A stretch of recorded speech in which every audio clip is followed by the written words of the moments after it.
Hello everyone, how's it going? How is COVID-19 treating you so far?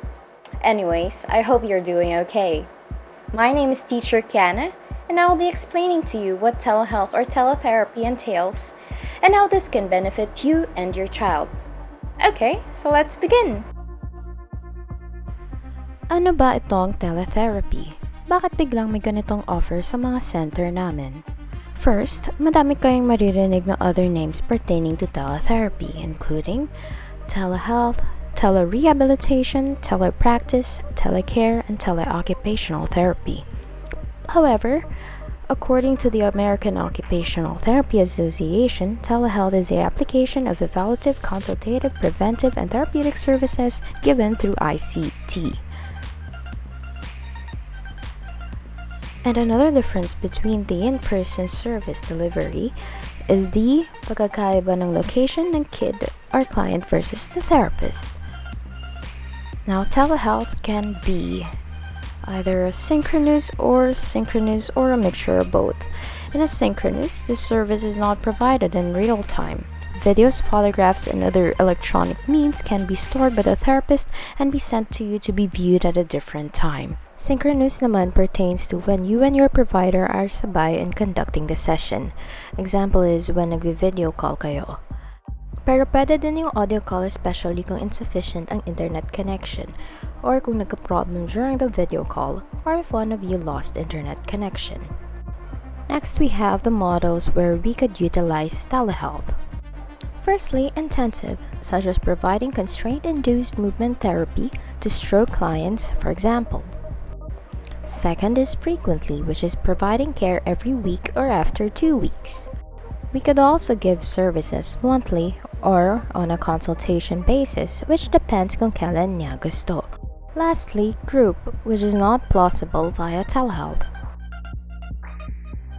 Okay, let's move on to the benefits of telehealth. There would be decreased or prevention of unnecessary delays in receiving services.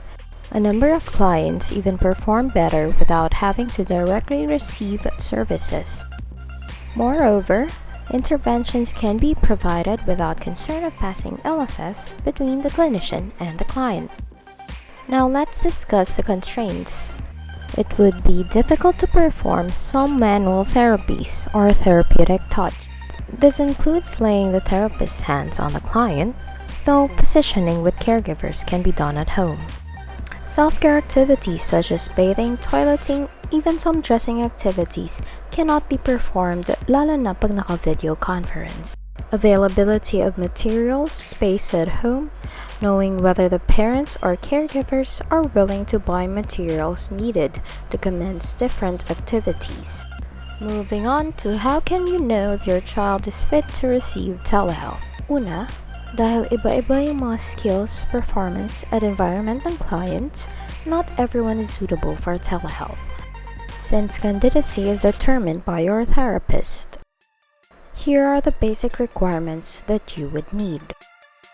A computer, laptop, iPad, or a tablet with a speaker and microphone. A webcam, internet connection that is fast enough to avoid lagging so a child can imitate what the therapist is doing. Plus a quiet and private room. This is the application or software that we will be using. Pwede niyong i-click yung link under the Zoom image in the PowerPoint slides para ma-download niyo ito sa computer, laptop, or sa Apple and Android gadgets ninyo. Okay, so now, how does the process of teletherapy look like? We start with evaluation, since we're gonna do more evals because of the change in setting, even though we did the initial evaluation already. We'll also observe kung ano ang ginagawa ng parents or caregivers at aalamin natin kung ano ang mga barriers sa bahay. Then, we consult or give advices to the caregivers. Then we proceed to intervention, which process depends on the capabilities of your child. Next is we monitor, for example, the progress. And then your therapist will supervise. As we all know, direct intervention happens during our regular non-pandemic days, where a therapist provides intervention that is face-to-face with the client. Coaching happens when the caregivers perform the intervention. Meanwhile, consultation happens when the therapist discusses strategies and provides advices to the parents. For now, we can only provide coaching and consultation due to social distancing. According to Occupational Therapy Australia, my 3 ways to conduct an OT session. 1 is through coaching. We coach because people don't learn by watching or listening. We learn by doing. Providing live, positive feedback to the caregivers creates more behavior changes, which means more success for our young clients. Here's an example of coaching. All right, so we're going to go ahead and get started. And today we had talked about, she's anxious to go. Look at her. All right, you're going to give her an opportunity to grab the Q-tip out of the box herself. See if she can. You see that segmented container there? We know that it's time to start introducing more technology into early intervention in the field of child development for infants and toddlers. Virtual intervention is a great way to coach families, to embrace the coaching model, to have families interact with practitioners, and really take ownership for the developmental progress of their child. Virtual intervention is an emerging service delivery model.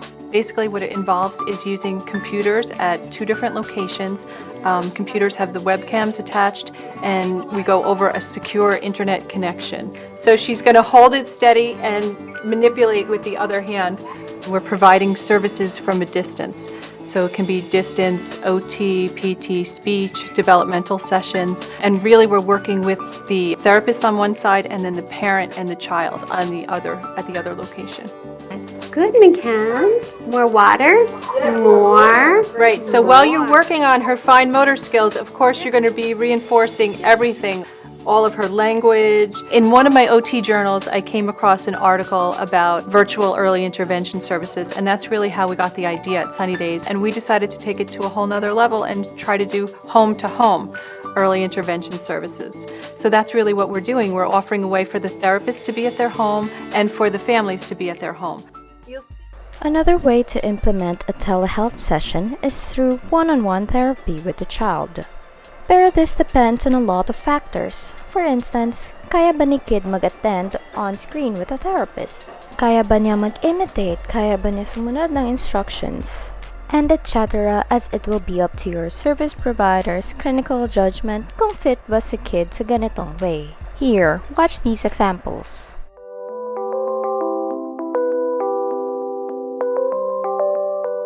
Mia, we have a choice now. Do you want to do your book first, or do you want to do tennis ball guy first? A tennis ball. Tennis ball guy. Oh, he's fun. Good. And put your hands on the red circles. We're going to squeeze. It's a little bit tricky. Tennis ball guy likes pennies. Can you feed him some pennies? Nom, nom, nom, nom. Nom. Okay, so I'm going to do the picture, Mia, and can you copycat? Yeah. Okay, here's the first picture. I'm going to draw a tree. Can you do a tree? You do a tree. There. Telehealth is a wonderful way to provide occupational, physical, and speech therapy to our clients by using the webcam and microphone on a computer, tablet, or a smartphone. While the child is at home, the therapist can work with the parent and the child to provide meaningful therapy in the child's own environment. The reason we provide therapy is to help each child reach his or her potential. A common belief is that therapy has to be done in person in the clinic, but there are many cases where therapy at home using our telehealth services can be more beneficial to the family. My name is Helena. My son Michael received services at PTN. Before our telehealth, it was a little frustrating if Michael got sick. I always felt some sort of guilt. Oh, he's going to miss a session. Trying to squeeze in a makeup session wasn't always the easiest thing to find the time for. And I know his therapist mentioned, well, we have this thing called telehealth where you can be in the comfort of your own home and it's just like a video conference. So I thought, well, let's give it a try. And he was really excited about it. He was excited because it's like his therapist got to see where he lived. He was showing her his toys. He was very comfortable. I think the first time we did it, he was even in his pajamas. He thought it was a lot of fun. Our therapist was telling us, hey, why don't you try using this or why don't you try using that? And it was just things I already had on hand at home. I didn't have to go out and get anything or any equipment. I'm so grateful for PTN for everything that they've shown my son, but also shown me. I feel that I'm a better parent because of the things that I have learned through the therapists at PTN. And the last way is by consulting the parent and reviewing the child's progress. So tell me if there was anything related to his dressing that you were hoping to work on together. Yes, it's great. He's really independent in terms of all of his clothing and even his belt, but his shoe tying with traditional laces has been a challenge for us. Okay, so tell me what's happening right now when he tries to tie his shoes.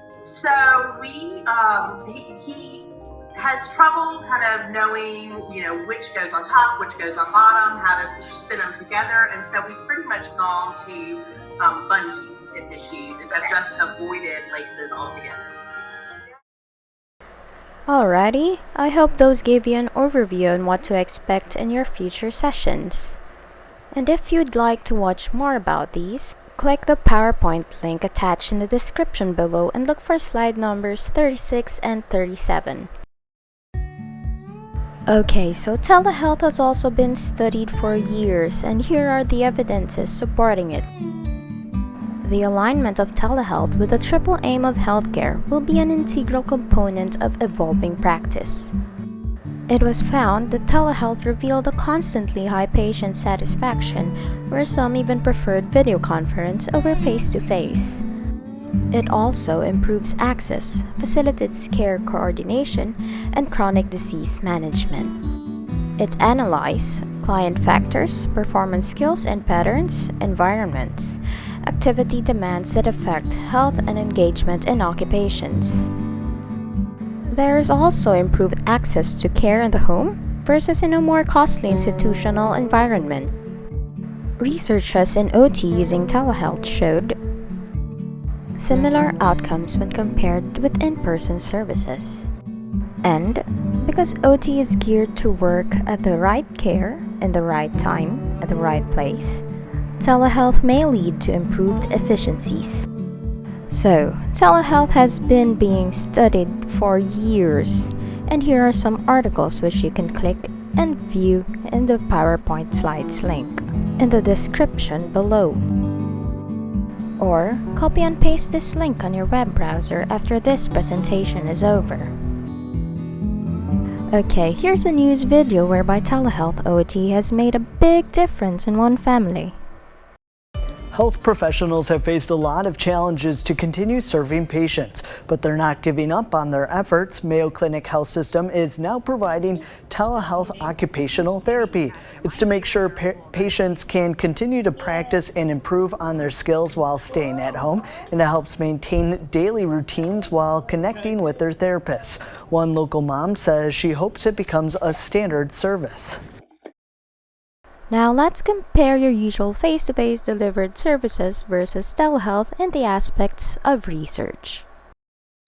Okay, let's start with the evidence-based side of telehealth, whereby different researchers showed the following.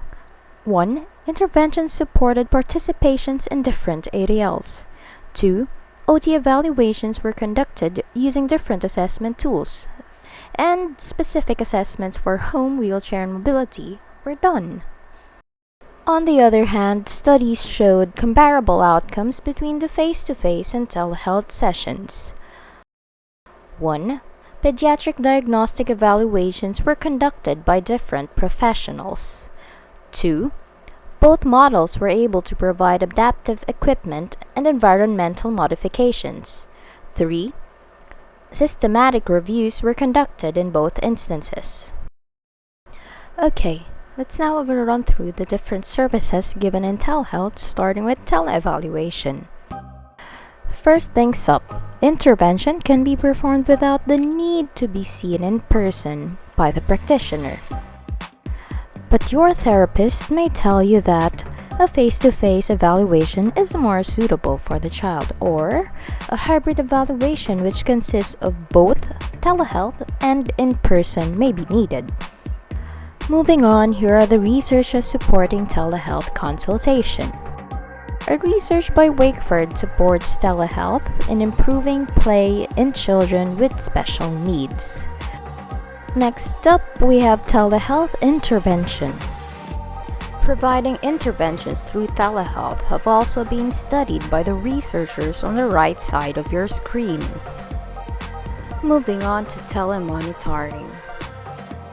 We use technologies to monitor clients' adherence to therapies, monitor and facilitate progressive therapies, and monitor and support clients at home.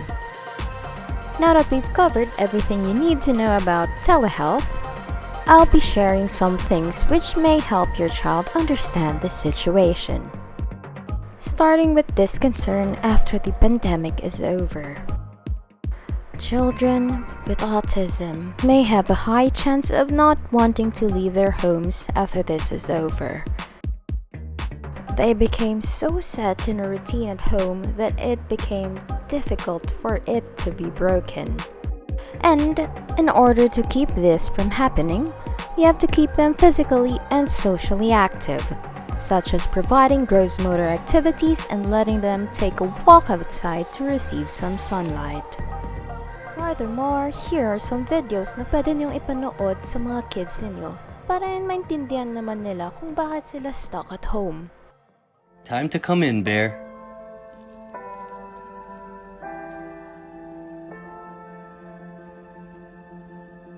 Time to come in, Bear. The world caught a cold. You won't get its germs if you just stay at home. It isn't forever, Bear, just for a time.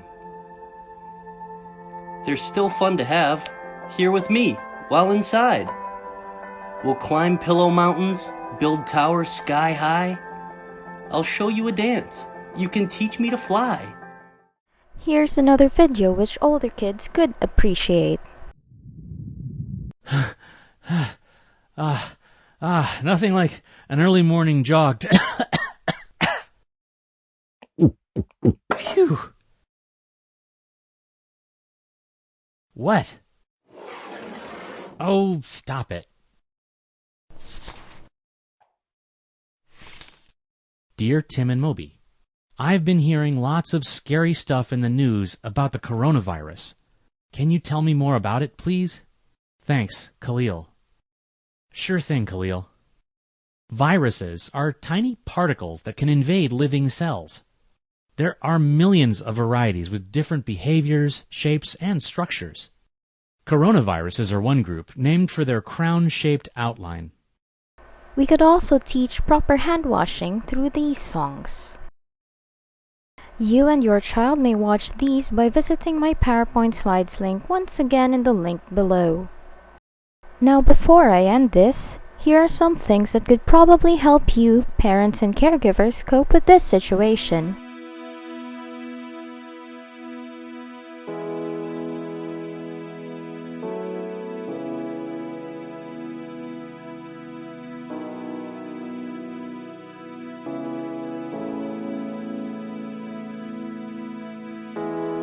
I have here a relaxation technique that can benefit you during these times. So I'll be playing just a little part of this.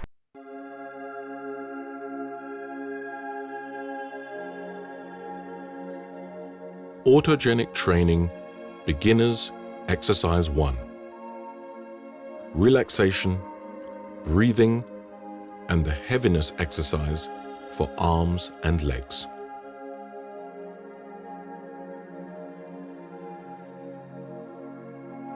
Try to close your eyes.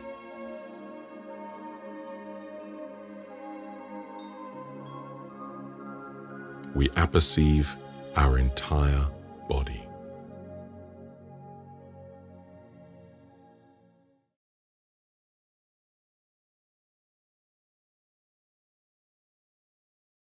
Here's another discussion that can help you cope with stress and anxiety. You can then again visit the video in the link below. Then you can click and visit these helpful links.